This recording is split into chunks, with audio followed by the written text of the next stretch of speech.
بسم اللہ الرحمن الرحیم۔ اللہ کے نام سے شروع جو بڑا مہربان نہایت رحم والا ہے۔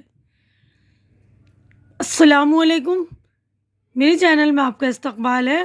آج کی یہ ویڈیو جو ہماری دینی باتوں کی ہے، جس میں آج کا ہمارا ٹاپک ہے ماں باپ کی خدمت۔ تو جو دینی باتیں ہوتی ہیں یا جو صحابہ کے یا جو نیک لوگوں کے بزرگوں کے جو واقعات ہوتے ہیں، ان سے جو ہے ہمیں کچھ تربیت حاصل کرنے کو ملتا ہے۔ یعنی یہ واقعات جو ہوتے ہیں، قصے کہانیاں جو ہوتے ہیں، وہ ایک عبرت اور نصیحت کا ذریعہ ہے۔ انسان ان سے بہت جلد اثر قبول کر لیتا ہے اور فوری طور پر ان کو اپنی زندگی میں لانے کی کوشش کرتا ہے اور اپنے اعمال ان سے سنوارنے کی کوشش کرتا ہے۔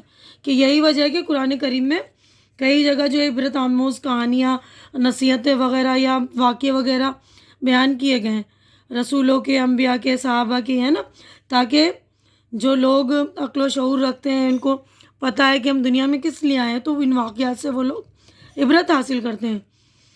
کیونکہ انسانوں کو یہ بتایا گیا کہ جو یہ واقعات ہوتے ہیں وہ دلچسپی کا سامان نہیں ہوتے، سیر و تفریح کے لیے نہیں ہوتے، بلکہ ان سے ہمیں جو ہے عبرت اور نصیحت حاصل کرنے کا یہ ہمارے لیے ایک ذریعہ ہے۔ تو ایک موقع پر قرآن کریم میں اللہ تعالیٰ ارشاد بھی فرماتے ہیں کہ لقد کان فی قصصہم عبرۃ لاولی الالباب۔ یہ سورہ یوسف کی 111 آیت نمبر ہے۔ اس کا ترجمہ یقیناً ان کے واقعات میں عقل و ہوش رکھنے کے لیے بڑا عبرت کا سامان ہے۔ یعنی جن کے پاس عقل ہے، شعور ہے، وہ ان واقعات سے جو ہے لیسن لیتے ہیں، کچھ سیکھتے ہیں نا، کچھ سبق حاصل کرتے ہیں۔ تو اسی لیے ان واقعات کو یہ سنا کریں تاکہ آپ کی زندگی میں بھی اصلاح ہو، اور جو ہم جہاں پر غلط جا رہے ہیں یا کچھ غلطی کر رہے ہیں تو ہم ان کو سدھاریں۔ تو دیکھیے آج کا ہمارا جو ہے ٹاپک ہے ماں باپ کی خدمت۔ تو یہ دینی بات ہے، تو اس کا بھی ہمیں جاننا ضروری ہے کہ دینی باتیں کون کون سی، ہمیں کیا کیا چیزیں کرنی چاہیے۔ اللہ تعالیٰ نے قرآن میں فرمایا ہے اللہ کے سوا کسی کی عبادت نہ کرو اور ماں باپ کے ساتھ اچھا سلوک کرو۔ پیارے نبی صلی اللہ علیہ وسلم نے ماں باپ کی خدمت کی تاکید کرتے ہوئے فرمایا کہ ماں باپ کی خوشی میں اللہ تعالیٰ کی خوشی ہے۔ ماں باپ اگر ناراض ہیں تو اللہ تعالیٰ بھی ناراض ہے، ٹھیک ہے نا۔ تو یہ دیکھیے سورہ الاسراء کی آیت نمبر 23 ہے، جس میں اللہ تعالیٰ کا ارشاد ہے کہ اللہ کے سوا کسی کی عبادت نہ کرو اور ماں باپ کے ساتھ اچھا سلوک کرو۔ اور ہمارے پیارے نبی فرما رہے ہیں ماں باپ کی خدمت کرو، اور ماں باپ کی خوشی میں جو ہے اللہ تعالیٰ کی خوشی ہے۔ اگر ہمارے ماں باپ ناراض ہوتے ہیں تو اللہ تعالیٰ بھی ناراض ہوتا ہے۔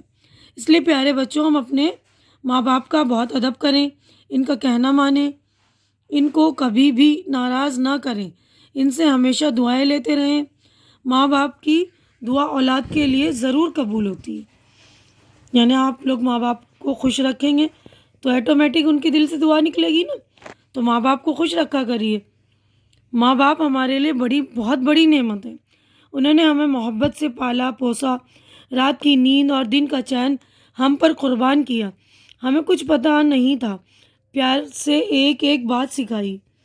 یعنی جب ہم شروع میں پیدا ہوئے تو ہماری پرورش کی، ہمیں بڑا کیا ہے نا، ہمیں پالا پوسا اور ہمیں جو نالج دی نا، ایک ایک بات پیار سے ہمیں سکھائی۔ ہمیں تو کچھ بھی علم نہیں نا تھا، کسی چیز کے بارے میں ہم نہیں جانتے تھے، تو ایک ایک بات انہوں نے ہمیں سکھایا، پڑھنے لکھنے بھیجا، اسکول بھیجا، ہمیں مدرسہ بھیجا، دینی تعلیم دی، ہماری بھلائی بہتری کی ہمیشہ تدبیریں کی۔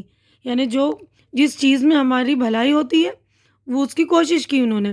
ہمیشہ اس بات کی فکر میں رہتے ہیں کہ ہم کس طرح دین و دنیا دونوں میں کامیابی حاصل کریں۔ اللہ اور رسول کے بعد ہم پر سب سے زیادہ حق ماں باپ کا ہے۔ یعنی اللہ اور رسول کے بعد دیکھیے سب سے زیادہ حق جو ہے ہمارا ماں باپ کا ہے۔ تو آپ لوگ ماں باپ کو ہمیشہ خوش رکھنے کی کوشش کیجیے، لہٰذا ہم دل سے ان کی عزت کریں، محبت سے ان کے ساتھ پیش آئیں، کبھی کوئی بات یا کوئی ایسا کام نہ کریں جس سے ان کو دکھ ہو، اور ہر طرح سے ان کی خدمت کریں، ہے نا۔ کتنی اچھی بات ہے نا، یہ ہمیں پتہ ہوتی ہے لیکن ہم عمل نہیں کرتے، کبھی کبھی ہم غصے میں بھول جاتے ہیں اس باتوں کو۔ تو آپ لوگ بالکل دھیان رکھیں گے اس بات کو کہ اللہ تعالیٰ ناراض ہوتے ہیں۔ اگر ہمارے ماں باپ ہم سے ناراض ہیں، اس کا مطلب اللہ تعالیٰ ناراض ہے۔ یعنی ہم اللہ اور رسول کی فرما برداری کریں۔ اس کے بعد سب سے زیادہ حق جو ہے ہمارا ہم پر اپنے والدین کا ہے۔ تو ہمیں اپنے والدین کی فرما برداری کرنی ہے، ٹھیک ہے نا؟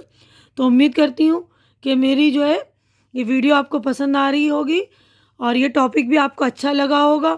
اچھا لگ رہا ہے تو اسے زیادہ سے زیادہ شیئر کیجیے تاکہ زیادہ لوگوں کا فائدہ ہو، اور میرے چینل کو سبسکرائب کیجیے۔ جن لوگوں نے ابھی تک میرا چینل سبسکرائب نہیں کیا تو پلیز سبسکرائب کیجیے، کیونکہ چینل کا سبسکرائب کرنا بالکل فری ہے۔ آپ لوگ چینل سبسکرائب کریں گے تو میری حوصلہ افزائی ہو جائے گی، تو پلیز میری حوصلہ افزائی کر دیا کریں اور میری ویڈیو پوری دیکھا کریں، کیونکہ دینی باتوں کی ویڈیو ہے نا، آپ پوری دیکھا کیجیے تاکہ نا جو آپ کو اچھی طرح سے علم حاصل ہو، اور زیادہ سے زیادہ شیئر کیجیے۔ اگلی ویڈیو میں ہماری ملاقات ہوگی، تب تک کے لیے اللہ حافظ۔